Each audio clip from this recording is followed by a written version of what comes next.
No ar, Jornal da CUT. Olá Brasil, eu sou o André Acarini. Nesta edição do Jornal da CUT você confere os seguintes assuntos. A empresa reduz jornada em 2 horas e produtividade aumenta 25%. Luta pela vida foi ponto central do Dia da Mulher Latino-Americana e Caribenha. E ainda, mais de 480 greves de motoristas já foram realizadas este ano.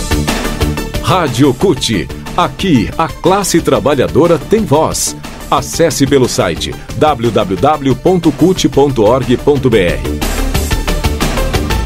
A gente começa o Jornal da CUT falando sobre o 25 de julho, o Dia da Mulher Negra e Dia Nacional de Teresa de Benguela, além do Dia da Mulher Latino-Americana e Caribenha. A luta pela vida foi um dos focos principais das celebrações, atividades e manifestações deste dia. São as mulheres negras as maiores vítimas da violência institucional, não só no Brasil, mas em todo o mundo, já que são elas as primeiras atingidas pelas crises econômicas e sociais, perdendo seus empregos, o acesso a políticas públicas, além de terem de enfrentar toda a crueldade do racismo estrutural da sociedade. A data surgiu em 1992, durante o primeiro encontro de mulheres afro-latino-americanas e afro-caribenhas, realizado na República Dominicana. E no Brasil, é parte do Julho, o Mês das Pretas. Apesar de ser cotidiana e permanente, a luta contra o racismo e contra a violência praticada contra as mulheres negras é intensificada neste período para que a visibilidade sobre o tema seja ainda maior. E, em especial, claro, na atual conjuntura brasileira de recrudescimento das condutas extremistas da direita. A Natalina Lourenço, que é secretária de combate ao racismo da CUT, que vai falar com a gente agora, ela diz que essa data reafirma a resistência e a luta das mulheres que tem como bandeira fundamental o direito à vida. Então, a Natalina, obrigado pela sua participação aqui no Jornal da CUT. Fala pra gente sobre o direito à vida. O direito à vida, André, passa pela garantia de dignidade no trabalho, pela luta antimachista e antirracista. O direito à vida passa pela garantia da alimentação cotidiana. Hoje o número de pessoas que estão em segurança alimentar, nós temos mais de 33 milhões de pessoas que passam fome, e dentre esses 33 milhões, o número de pessoas negras é a grande maioria, porque 78% dos pobres, 72% dos pobres é constituído de pessoas negras, pardos e pretos, né? A grande maioria da população pobre no Brasil é negra. Bom, vamos lá. Então, o direito à vida, ela passa por todos esses pontos que eu coloquei, e passa, inclusive, pelo direito de não ter o seu corpo sexualizado em demasia, né?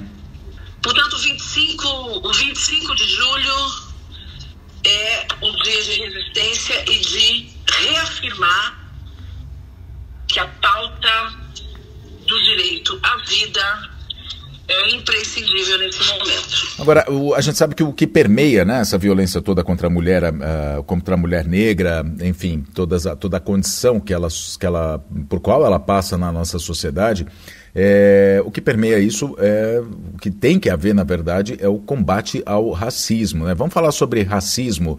O racismo é uma ideologia, tô certo, Natalina? É uma coisa que eu percebo que as pessoas têm dificuldade de compreender, e eu entendo. Mas, de um modo geral, as pessoas têm dificuldade de compreender, independente do leque político ideológico ao qual ela pertença. Sim. Há uma dificuldade de compreender que o racismo é um sistema ideológico. E ele permeia todas as camadas sociais, ele permeia todos os espectros político-ideológico.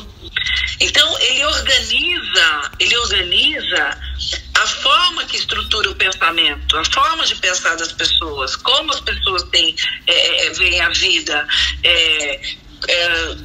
porque ele organiza situações que normalizam, que tornam normal uma série de atitudes que são extremamente racistas, que são profundamente racistas e que são profundamente dolorosas.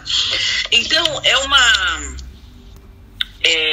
o racismo, ele constrói uma neurose que não é própria da população negra. Mas ele vai comendo, ele vai se introjetando. E aquilo que não é normal torna-se normal. E aquilo que é ofensivo, que é doloroso, torna-se aceitável. Bom, muito bem, a gente falou então com a Natalina Lourenço, obrigado pela participação. Ela é secretária de combate ao racismo da CUT, falando sobre o 25 de julho, falando sobre o Julho das Pretas, né? Falando sobre o 25 de julho, que é Dia da Mulher Latino-Americana e Caribenha, Dia de Teresa de Benguela e Dia da Mulher Negra, falando sobre o foco principal dessa data, que é a luta pela vida. Giro Sindical.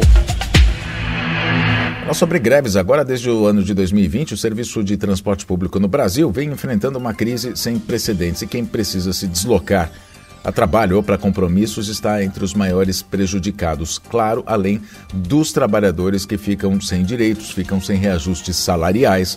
Essa crise é causada pela queda do número de passageiros ligada principalmente à pandemia e também pelo aumento do preço do óleo diesel, preço que quase dobrou desde o início do governo do presidente Jair Bolsonaro em 2019, janeiro de 2019. Por conta dessa crise, 49 empresas de ônibus do país já interromperam seus serviços. Esses dados são da Associação Nacional de Empresas de Transportes Urbanos, a ANTU. Já segundo o Departamento Intersindical de Estatísticas e Estudos Socioeconômicos, o DIESE, houve 483 greves ou paralisações de trabalhadores do transporte público motivadas por direitos trabalhistas. Só esse ano, 17 das 27 capitais do país enfrentaram greves no transporte. Aracaju, Belém, Belo Horizonte, Campo Grande, Fortaleza, Florianópolis, João Pessoa, Maceió, Manaus, Macapá, Natal, Rio Branco, Rio de Janeiro, Salvador, São Luís, São Paulo e Teresina, na ordem alfabética aí, né? O João Paulo Eustazia, que é presidente da CNTTL, a Confederação Nacional dos dos Trabalhadores em Transporte e Logística da CUT, a CNTTL, e também do Sindicato dos Rodoviários de Sorocaba, diz que essas mobilizações, em época de negociações salariais, ocorrem naturalmente, só que elas vêm persistindo todo ano. E por isso, por alto, o que se pode dizer é que elas aumentaram uns 40% mais ou menos nos últimos anos. Segundo Paulinho, as greves e paralisações são necessárias para que os trabalhadores reconquistem direitos perdidos durante a pandemia.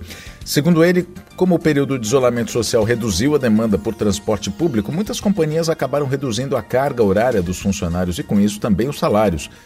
Só que hoje o isolamento acabou, os ônibus voltaram a circular, só que o Paulinho diz que nem tudo o que era pago aos motoristas e cobradores voltou.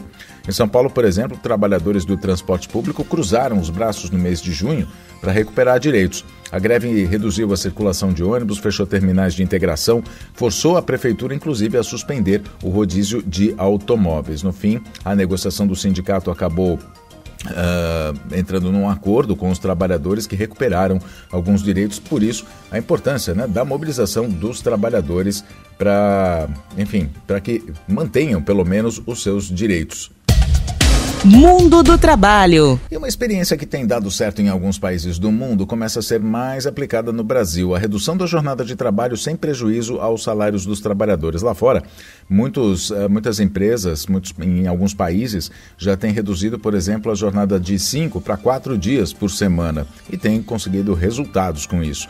A empresa Solpac Agronet de Rio das Pedras, no interior de São Paulo, começou a colocar em prática essa jornada reduzida de 8 para 6 horas em 2020, inclusive, auge da pandemia da Covid-19, só que manteve o valor dos salários e com isso teve 25% de aumento na produtividade.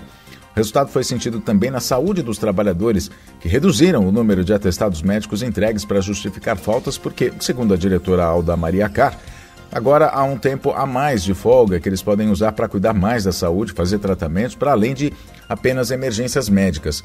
No início, os beneficiados foram os trabalhadores da linha de produção, que passaram a atuar em 4 turnos de 6 horas, no lugar de 3 turnos de 8 horas, após a contratação de novos funcionários, que passaram de 184 antes da mudança para 302 trabalhadores agora. A diretora da Solpac Agronet, que produz embalagens plásticas para frutas e telas para sombreamento para agricultura, e uso decorativo, inclusive, disse à reportagem do G1 que tomou a decisão depois de perceber o cansaço dos funcionários e isso gerava um incômodo. Ela disse o seguinte: às vezes chegava e via um funcionário com suor embaixo do braço na camiseta e pensava, nossa, essa pessoa está morrendo de trabalhar. Ainda segundo ela, pesquisas pelo mundo mostram que não há condição de absorver mais do que 5 horas e meia focado no trabalho. Esse ano, os setores administrativos também foram contemplados na empresa. Os funcionários trabalham às 6 horas diárias, com 15 minutos de intervalo e não podem, por lei, fazer hora extra. No caso do administrativo, são 5 dias de trabalho por semana. Na linha de produção, são 6. A empresa, que antes oferecia uma refeição, agora fornece um lanche para os trabalhadores. Em entrevista ao portal CUT, a economista do Centro de Estudos Sindicais e Economia do Trabalho, o CESIT da Unicamp, a Marilane Teixeira, já analisava em 2021 que as experiências internacionais mostram que reduzir a jornada, no lugar de aumentar os custos, aumenta a produtividade.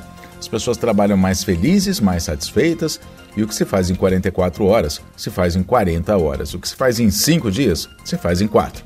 Segundo ela ainda, os resultados positivos beneficiam a sociedade como um todo, já que além de ser uma forma de reorganizar para melhor a vida social, vai também ter um impacto no mercado de trabalho e, consequentemente, na economia. Afinal, vai ter mais trabalho, vai ter mais renda, vai ter mais consumo, maior demanda de produção e de serviços.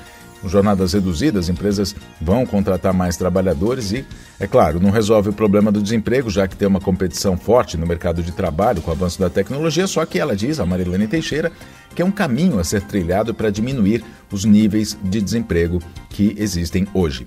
O Jornal da CUT fica por aqui. Muito obrigado pela sua companhia. Nós nos falamos na próxima edição. Até lá!